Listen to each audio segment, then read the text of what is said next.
Esther chapter 8. On that day, King Ahasuerus gave to Esther all that belonged to Haman the slanderer. The king called Mordecai, for Esther had told that he was related to her. The king took the ring which he had taken away from Haman and gave it to Mordecai. Esther appointed Mordecai over all that had been Haman's. She spoke yet again to the king, and fell at his feet, and implored him to undo Haman's mischief, and all that he had done against the Jews.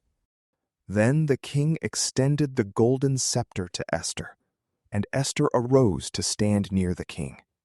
Esther said, "If it seems good to you, and I have found favor in your sight, let an order be sent that the letters sent by Haman may be reversed, letters that were written for the destruction of the Jews who are in your kingdom. For how could I see the affliction of my people, and how could I survive the destruction of my kindred?" Then the king said to Esther, "If I have given and freely granted you all that was Haman's, and hanged him on a gallows because he laid his hands upon the Jews, what more do you seek? Write in my name whatever seems good to you, and seal it with my ring. For whatever is written at the command of the king and sealed with my ring cannot be countermanded."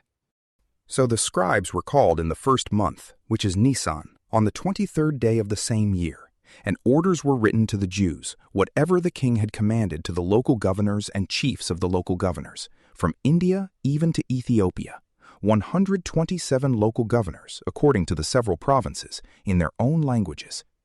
They were written by order of the king, sealed with his ring, and the letters were sent by the couriers.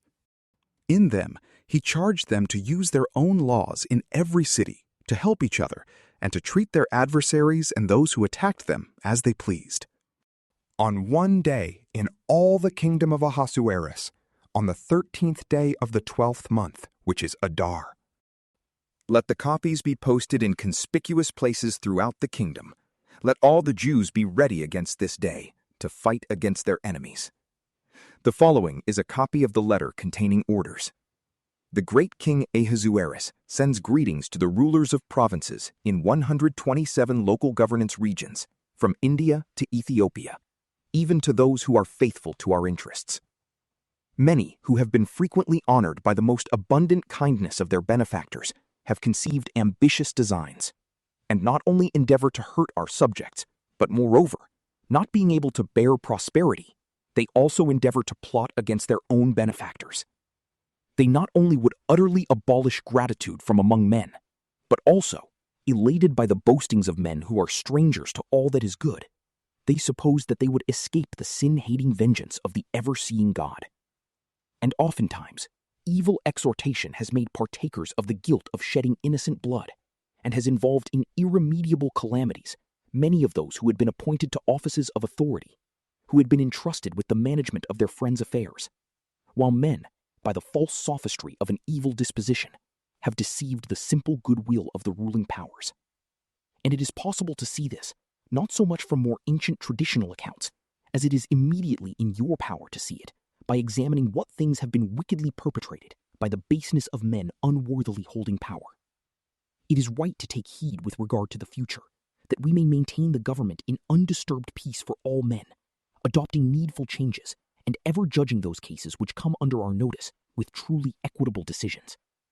For whereas Haman, a Macedonian, the son of Hammedatha, in reality an alien from the blood of the Persians, and differing widely from our mild course of government, having been hospitably entertained by us, obtained so large a share of our universal kindness as to be called our father, and to continue the person next to the royal throne, reverenced of all. He, however, overcome by pride, endeavored to deprive us of our dominion and our life, having by various and subtle artifices demanded for destruction both Mordecai our deliverer and perpetual benefactor, and Esther the blameless consort of our kingdom, along with their whole nation. For by these methods he thought, having surprised us in a defenseless state, to transfer the dominion of the Persians to the Macedonians. But we find that the Jews, who have been consigned to destruction by the most abominable of men, are not malefactors, but living according to the most just laws, and being the sons of the living God, the most high and mighty, who maintains the kingdom, to us as well as to our forefathers, in the most excellent order.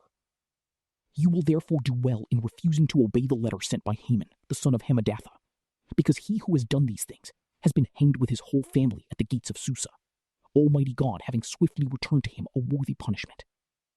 We enjoin you then, having openly published a copy of this letter in every place, to give the Jews permission to use their own lawful customs, and to strengthen them, that on the 13th of the 12th month Adar, on the selfsame day, they may defend themselves against those who attack them in a time of affliction. For in the place of the destruction of the chosen race, Almighty God has granted them this time of gladness. Therefore you also, among your notable feasts, must keep a distinct day with all festivity, that both now and hereafter it may be a day of deliverance to us, and who are well disposed toward the Persians, but to those that plotted against us, a memorial of destruction. And every city and province collectively which shall not do accordingly shall be consumed with vengeance by spear and fire. It shall be made not only inaccessible to men, but most hateful to wild beasts and birds forever. Let the copies be posted in conspicuous places throughout the kingdom, and let all the Jews be ready against this day, to fight against their enemies. So the horsemen went forth with haste to perform the king's commands. The ordinance was also published in Susa. Mordecai went out robed in royal apparel, wearing a golden crown and a diadem of fine purple linen.